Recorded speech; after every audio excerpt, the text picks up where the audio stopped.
दोस्तों नमस्कार। केजरीवाल को तीसरा सम्मन ईडी के द्वारा भेजा गया है। आजकल इसकी चर्चा काफी है। 21 तारीख को भी ईडी ने बुलाया था, लेकिन वो नहीं गए। उनका ये कहना था कि वो विपासना मेडिटेशन सेंटर में जा रहे हैं और ये उनका प्री डिसाइडेड प्रोग्राम था, उसको वो नहीं बदल सकते। जाने से पहले उन्होंने एक चिट्ठी ईडी को लिखी और आज मैं उस ईडी की चिट्ठी जो इन्होंने लिखी है, ईडी को चिट्ठी, उसकी मैं चर्चा करूंगा। वो चर्चा करना दोस्तों इसलिए जरूरी है कि उसमें जो बातें इन्होंने लिखी हैं उसके कुछ लीगल मायने हैं और शायद 3 जनवरी को जो दोबारा केजरीवाल साहब को बुलाया है, इस चिट्ठी के कंटेंट से ये लगता है कि शायद वो 3 तारीख को भी ईडी के सामने नहीं जाएंगे। अब इस चिट्ठी का थोड़ा सा असेसमेंट करते हैं और फिर उसके बाद पीएमएलए एक्ट में जिस प्रावधान के अंदर यह समन भेजा गया है उसकी हम व्याख्या करेंगे। और केजरीवाल साहब क्या कोर्ट जाएंगे, क्या एंटीसिपेटरी बेल ले सकते हैं, उसकी क्या स्थिति होगी, आज हम तीनों बातों को ध्यान में रख के चर्चा करेंगे। दोस्तों ये 6 पेज की चिट्ठी है जो केजरीवाल साहब ने 20 दिसंबर 2023 को ईडी को लिखी थी और उसमें उन्होंने बार बार ये लिखा है कि देखिए, मैं एक आम आदमी हूं, मैं कानून को मानता हूं, लेकिन आपने जो चिट्ठी भेजी है वो मेरे विपासना के जो कार्यक्रम हैं उसके बीच में व्यवधान है। मुझे आपने 21 तारीख को बुलाया है, जबकि मेरे को ऑलरेडी 20 तारीख को या 19 को ही जाना था अपने विपासना शिविर में, तो मैं आपके प्रोग्राम में या आपने जो बुलाया है उसमें नहीं आऊंगा। दूसरा, उन्होंने ये आरोप लगाया है कि बीजेपी को ये सारी जानकारी कैसे मिल जाती है। तो निश्चित रूप से अगर कोई भी पब्लिक नोटिस आता है या कुछ भी डेवलपमेंट होता है, पब्लिक में अगर आएगी बात तो लोग तो सवाल उठाएंगे। लेकिन इन्होंने एक बात और कही है इस पूरे प्रोसेस में कि आपने मुझे ये नहीं बताया कि किस हैसियत से आपने मुझे बुलाया है।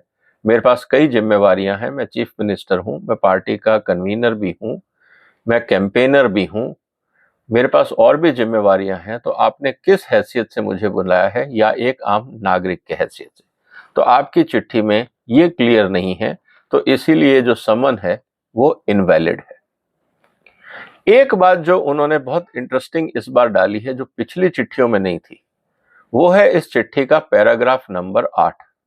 वो मैं आपको बहुत क्लियरली पढ़ के बता देता हूं। इसमें इन्होंने बहुत क्लियरली ये लिखा है कि I am a law-abiding ordinary citizen of country and I do not shirk away from complying with any summon issued in compliance with law.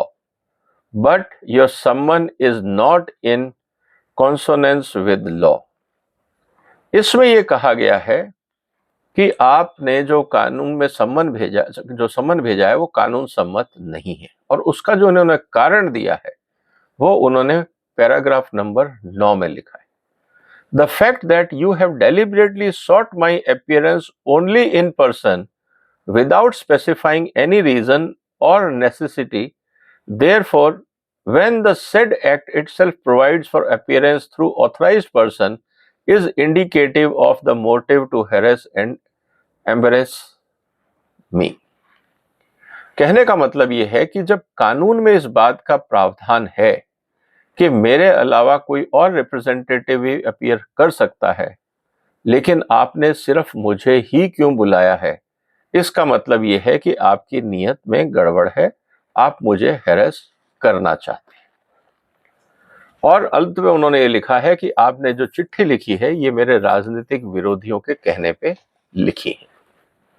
अब इसमें 2 चीजें इंपॉर्टेंट है दोस्तों, कि क्या पीएमएलए एक्ट को ये बताना जरूरी है कि आपको किस हैसियत से बुलाया गया है, और दूसरा, क्या आपको ये मैंडेटरी है कि आपके अलावा कोई और आदमी आपकी तरफ से अपीयर हो सकता है। इन दोनों मुद्दों को लेके आज हम थोड़ी सी चर्चा करेंगे। दोस्तों पीएमएलए एक्ट अगर मैं आपके सामने बताऊं, ये पूरा का पूरा जो एक्ट है पीएमएलए एक्ट, इसका जो सेक्शन 50 है वो क्या बोलता है? वो ये बोलता है कि power of authorities regarding summon, production of document and to give evidence etcetera. ये जो पावर है जो पीएमएलए की, ये आपको कहता है कि आप किसी को भी बुला सकते हैं अपने एविडेंस कलेक्ट करने के लिए, इंफॉर्मेशन मांगने के लिए।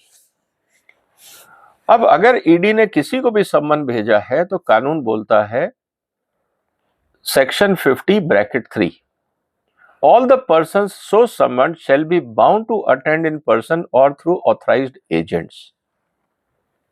केजरीवाल साहब को ये कहा गया है उनकी चिट्ठी में, क्योंकि उन जो तीसरा सम्मन है वो रिलीज पब्लिक में नहीं दिखाया मुझे अभी तक, उसमें ये कहा गया है केजरीवाल साहब को कि आप आइए। जनरली जब सम्मन आता है तो उसमें यह लिखा जाता है कि आप या आप अपने ऑथराइज रिप्रेजेंटेटिव के माध्यम से फलाने जानकारी पहुंचाएं या दें या आके मिले, या आपका जो ऑथराइज रिप्रेजेंटेटिव है वो आके मिले। लेकिन मुझे लगता है जो सम्मन की भाषा है उसमें लिखा होगा कि केजरीवाल साहब आपको आना है, उसमें उन्होंने ऑप्शन नहीं दिया है टू ऑथराइज्ड पर्सन। अब ये एक क्या कानूनी बाइंडिंग है? क्या ये केजरीवाल साहब अब ये कहना चाहते हैं कि अब मैं ईडी के पास नहीं जाऊंगा, अब पहले वो जाएंगे कोर्ट और कोर्ट से कहेंगे कि देखिए कानून ये बोलता है कि मैं या कोई भी मेरा ऑथराइज्ड रिप्रेजेंटेटिव जा सकता है, तो मुझे ऑथराइज्ड रिप्रेजेंटेटिव भेजने के लिए क्यों ऑप्शन नहीं दिया गया है? अगर ये मुद्दा कोर्ट में जाता है तो फिर ईडी को जवाब देना पड़ेगा और कोर्ट को भी ये संज्ञान लेना पड़ेगा कि क्या ये मैंडेटरी ऑप्शन है या मैंडेटरी क्लॉज है कि ऑप्शन देना ही है, या ईडी डिसाइड कर सकती है कि किसको बुलाना है। तो मुझे लगता है कि ये एक इंटरेस्टिंग लीगल ट्विस्ट इस पूरे केस में आ सकता है।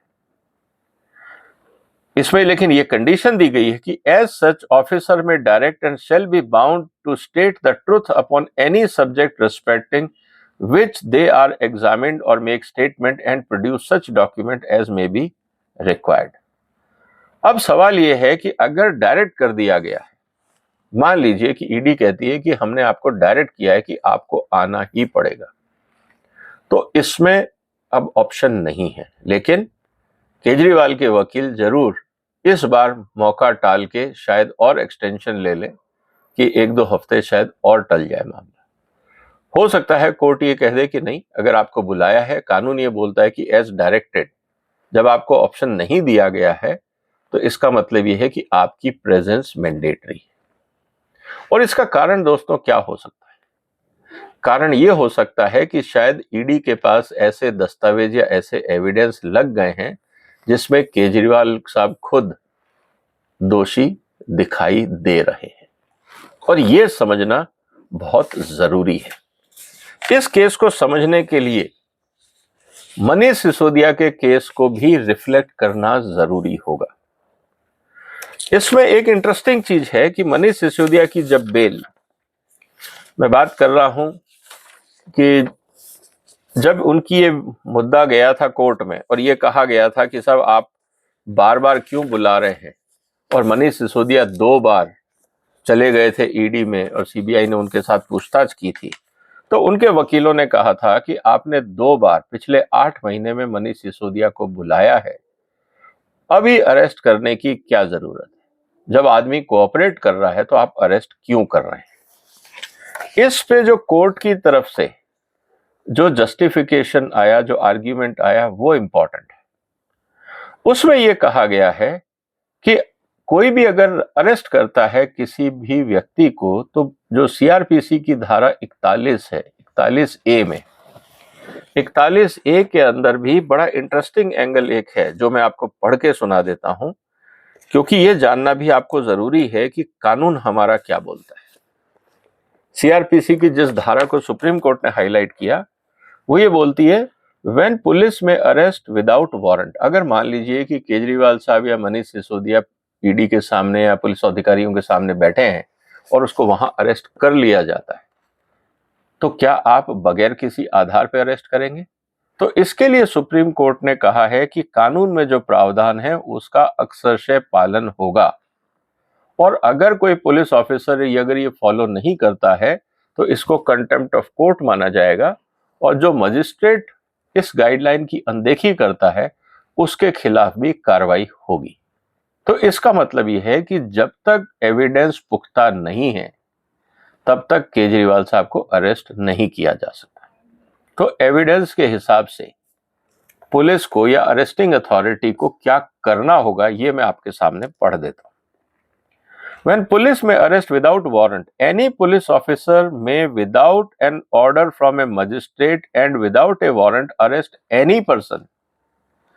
The police officer against whom a reasonable complaint has been made or credible information has been received or reasonable suspicion exists that he may has committed a cognizable offense punishable with imprisonment for a term which may be less than 7 years or which may extend to 7 years, whether with or without fine, if the following conditions are satisfied.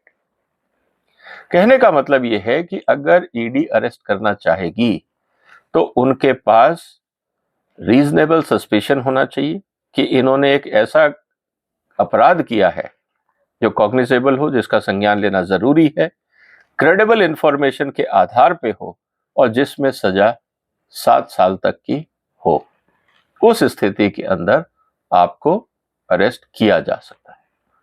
अब केजरीवाल साहब के ऊपर ऐसे कौन से suspicion होंगे या charges होंगे जिसमें 7 साल तक की सजा हो सकती है, ये सोचने की बात है दोस्तों। जो कारण है, the police officer is satisfied that such an arrest is necessary. तो केजरीवाल को अरेस्ट करना क्यों जरूरी है? To prevent such person from committing any further offence. क्या वो दोबारा ऐसा कर पाएंगे, इसका डर है। For proper investigation of the offence, ये एक जस्टिफिकेशन दे सकता है ईडी कोर्ट में। अगर केजरीवाल साहब कोर्ट में जाते हैं कि साहब ये कोऑपरेट नहीं कर रहे हैं, हम 2 बार बुला चुके, ये अपीयर नहीं हो रहे हैं, इसलिए हमें इनको अरेस्ट करना जरूरी है, क्योंकि सुप्रीम कोर्ट की ही डायरेक्शन है कि 6 से 8 महीने में इस केस को निपटाया जाए। To prevent such person from causing the evidence of the offence to disappear or tampering with such evidence in any manner. अब ये एलिगेशन तो केजरीवाल साहब पे बनता है, क्योंकि आधी रात को विजिलेंस डिपार्टमेंट से फाइलें गायब कराना, मोबाइल फोन गायब कराना, अपने मोबाइल पे फोन ना करके फेस टाइम से जो वीडियो कॉन्फ्रेंसिंग है वो करना, ये सब चीजें ऐसी हैं जिनके एविडेंस मिटाने का प्रयास किया जा सकता है। और to prevent such person from making any inducement, threat or promise to any person acquainted with the facts of the case so as to dissuade him from disclosing such fact to the court or to the police officer। कि ऐसे किसी भी witness को वो गुमराह कर सकते हैं, धमका सकते हैं कि अगर मेरे खिलाफ कोई बोलेगा तो आपको नहीं बोलना है, नहीं तो आपके साथ बुरा होगा। केजरीवाल साहब ये करने की भी क्षमता रखते हैं। अगर उनको ये पता लग गया कि उनके खिलाफ जो एविडेंस हैं और अगर उनको वापस जाने दिया तो वापस आके वो सबसे पहले उसी व्यक्ति को धमकाएंगे जिनके शायद एविडेंसेस पुलिस के पास होंगे। और as unless such person is arrested, his presence in the court whenever required can not be ensured. Kejriwal को इसलिए शायद अरेस्ट करना पड़ेगा कि अगर कोर्ट चाहेगा कि आप केजरीवाल को उपस्थित करें तो शायद ईडी ये कह देगा, सर ये आदमी कंट्रोल में नहीं आता है, इनको बुलाते हैं, हमारे पास भी नहीं आता है, तो हम आपके पास कैसे लाएं। और ट्रैवलिंग करते रहते हैं, आज यहाँ हैं कल वहाँ हैं, किसी और पॉलिटिकल रैली में होंगे। अब तो इनके पास नेशनल इलेक्शन का बहाना भी होगा, तो जब भी हम बुलाएंगे कहेंगे मैं तो चुनाव प्रचार में जा रहा हूँ, मैं तो पॉलिटिकल पार्टी की मीटिंग में जा रहा हूँ, तब हम इनको आपके पास कैसे लेके आएंगे। तो ये सारे कारण हैं कि हमें इनको अरेस्ट करना पड़ सकता है या करना पड़ेगा। तो मेरा ये कहना है दोस्तों कि इस पूरे प्रोसेस में आपको ये बात समझनी होगी कि केजरीवाल साहब के लिए मुश्किलें बढ़ेंगी। अगर ये कोर्ट जाते हैं तो ये कोर्ट से क्या कहेंगे? ये कोर्ट से सबसे पहले तो, जैसा बहुत सारे लोग कह रहे हैं कि ये एंटीसिपेटरी बेल क्यों नहीं ले लेते, सवाल इस बात का है कि एंटीसिपेटरी बेल तो आप तब लेंगे ना जब आप एक्यूज्ड होंगे। तो क्या केजरीवाल अपने आप को एक्यूज्ड मान रहे हैं? क्योंकि सबसे इंपॉर्टेंट चीज ये है कि जो भी आदमी वहां आएगा ईडी के पास, उससे ईडी इंक्वायरी करेगी, इंफॉर्मेशन करेगी। क्योंकि इसमें सबसे इंपॉर्टेंट बात क्या है, ईडी के कार्रवाई में कि आप किसी को भी जानकारी के लिए बुला सकते हैं।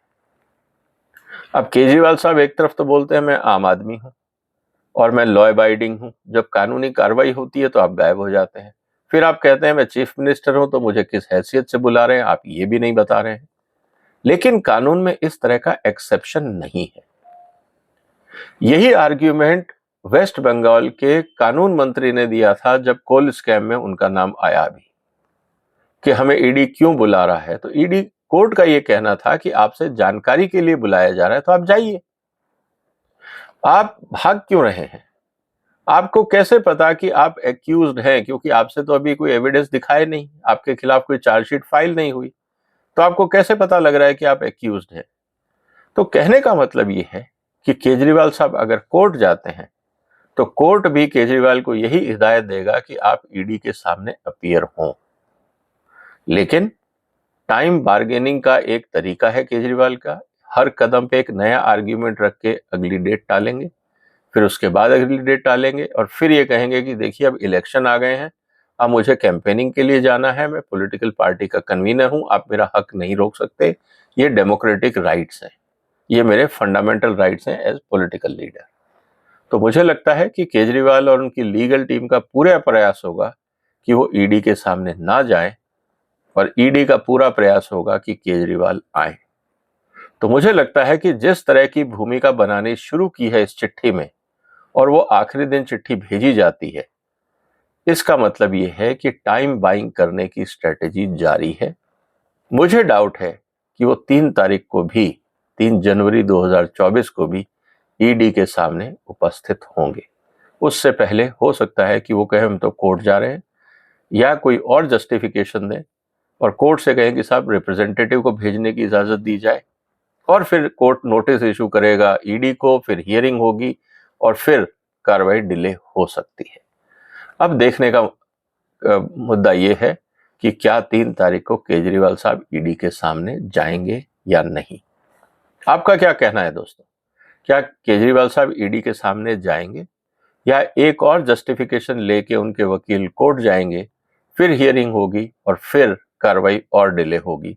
और डिले करने की कोशिश इसलिए है कि नेशनल चुनाव, मतलब राष्ट्रीय चुनाव आ जाए और उसके बाद फिर इनको ये जस्टिफिकेशन मिलेगा कि आप मुझे अरेस्ट क्यों कर रहे हैं, मैं पॉलिटिकल पार्टी का लीडर हूं, कैंपेनिंग कौन करेगा, और फिर एक मामला दोबारा कोर्ट में जाएगा कि क्या पॉलिटिकल लीडर को, जो अपनी पार्टी का अध्यक्ष है, क्या आप उसको अरेस्ट कर सकते हैं? तो अगर वो करेंगे तो उस पार्टी का डेमोक्रेटिक राइट क्या होगा? क्या ये डिस्टॉर्शन तो नहीं है? तो अभी कई पेज इसमें पूरा निकल के आएंगे।